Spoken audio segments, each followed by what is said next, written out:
Admission करवाने के लिए हमारे इन ईमेल एड्रेस या फोन नंबर्स पर रब्ता फरमाएं। दिलचस्प और मालूमाती वीडियो देखने के लिए हमारे YouTube चैनल को सब्सक्राइब करें और बेल आइकन के बटन को क्लिक करें। रमजान मरहबा, रमजान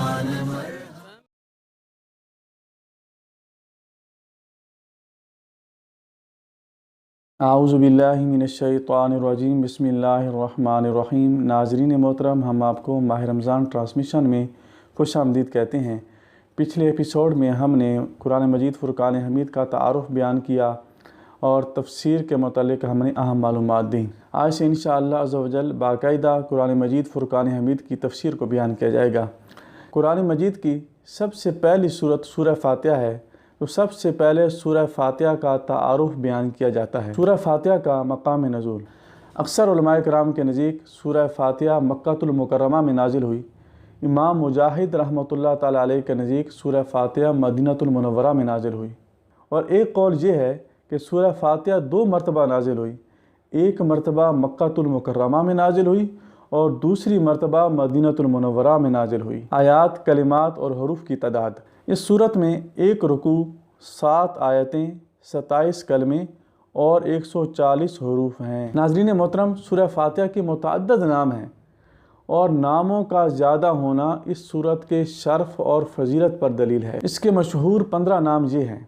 नंबर 1, सूरह फ़ातिहा से कुरान मजीद की तिलावत की जाती है और इसी से कुरान पाक लिखने की इब्तिदा की जाती है, इसलिए इस सूरत का नाम फ़ातिहातुल किताब है, यानी किताब की इब्तिदा करने वाली सूरत। नंबर 2, इस सूरत की इब्तिदा अल्हम्दुलिल्लाह से हुई, लिहाजा इसी मुनासबत की वजह से इस सूरत को सूरतुल हम्द कहा जाता है, यानी वो सूरत जिसमें अल्लाह तबारक व तआला की हम्द को बयान किया गया हो। नंबर 3 और 4, सूरह फ़ातिहा कुरान पाक की असल है, इसलिए इसे उम्मुल कुरान और उम्मुल किताब कहते हैं। नंबर 5, ये सूरत नमाज में हर रकत में पढ़ी जाती है और ये सूरत 2 मरतबा नाजिल हुई। इसी वजह से इसे असबुल मसानी यानी बार बार पढ़े जाने वाली या एक से ज़ायद मरतबा नाजिल होने वाली 7 आयतें कहा जाता है। नंबर 6 8, दीन के बुनियादी अमूर के जामे होने की वजह से इस सूरत को सूरतुल कंज़, सूरतुल वाफ़िया और सूरतुल काफ़िया कहा जाता है। नंबर 9 और 10, शिफा का बाइस होने की वजह से इस सूरत को सूरतुल शिफा और सूरतुल शाफिया कहते हैं। नंबर 11 से 15, इस सूरत के दुआ पर मुश्तमिल होने की वजह से इस सूरत को सूरतुल दुआ, सूरतुल तालीमिल मसअला, सूरतुल सुआल, सूरतुल मुनाजात और सूरतुल तफवीद कहा जाता है। सूरह फ़ातिहा के फ़ज़ाइल।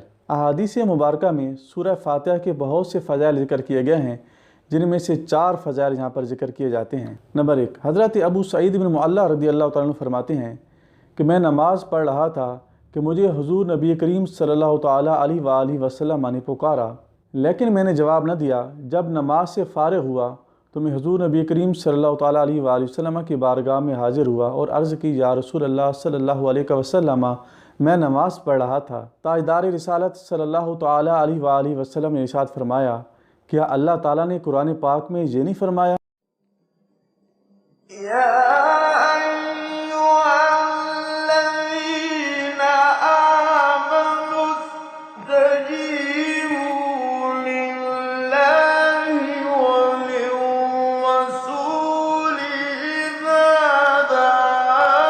अल्लाह और उसके रसूल की बारगाह में हाजिर हो जाओ जब वो तुम्हें बुलाएं। और फिर इरशाद फरमाया, क्या मैं तुम्हारे मस्जिद से निकलने से पहले कुरान करीम की सबसे अजीम सूरत न सिखाऊं? फिर हुज़ूर नबी करीम सल्लल्लाहु तआला अलैहि वसल्लम ने मेरा हाथ पकड़ लिया। हमने मस्जिद से निकलने का इरादा किया तो मैंने बारगाह रिसालत सल्लल्लाहु तआला अलैहि वसल्लम में अर्ज़ की, या रसूल अल्लाह सल्लल्लाहु अलैहि वसल्लम, क्या आपने मुझे नहीं फरमाया था कि मैं तुम्हें सबसे अज़मत वाली सूरत सिखाऊंगा? तो इरशाद फरमाया कि वो सूरत अल्हम्दुलिल्लाहि रब्बिल आलमीन है। यही सबए मसानी है और कुरान मजीद है जो मुझे अता की गई। नंबर 2, हज़रत सैयदना अब्दुल्लाह बिन अब्बास रज़ियल्लाहु तआला अन्हु फरमाते हैं कि एक फ़रिश्ता आसमान से नाजिल हुआ और उसने बारगाह रिसालत सल्लल्लाहु तआला अलैहि वसल्लम में हाजिर होकर अर्ज़ की कि या रसूल अल्लाह सल्लल्लाहु अलैहि वसल्लम, आपको 2 नूरों की बशारत हो जो आपके अलावा किसी और नबी को अता ना किए गए। और वो 2 नूर ये हैं, एक सूरह फ़ातिहा اور دوسری سورہ بقرہ کی آخری آیتیں۔ نمبر 3، حضرت ابی بن کعب رضی اللہ تعالیٰ عنہ سے روایت ہے کہ حضور نبی کریم صلی اللہ تعالیٰ علیہ وآلہ وسلم نے ارشاد فرمایا کہ اللہ تبارک و تعالیٰ نے تورات اور انجیل میں ام القرآن کی مثل کسی صورت کو نازل نہیں کیا۔ نمبر 4، حضرت سیدنا عبد الملک بن عمیر رضی اللہ تعالیٰ عنہ سے روایت ہے کہ نبی کریم صلی اللہ تعالیٰ علیہ وآلہ وسلم نے ارشاد فرمایا سورہ فاتحہ ہر مرض کے لیے شفا ہے۔ اگلے ایپیسوڈ میں انشاءاللہ عز و جل سورہ فاتحہ کے مضامین اور سورہ فاتحہ کی شرعی حیثیت کیا ہے اس کو بیان کیا جائے گا۔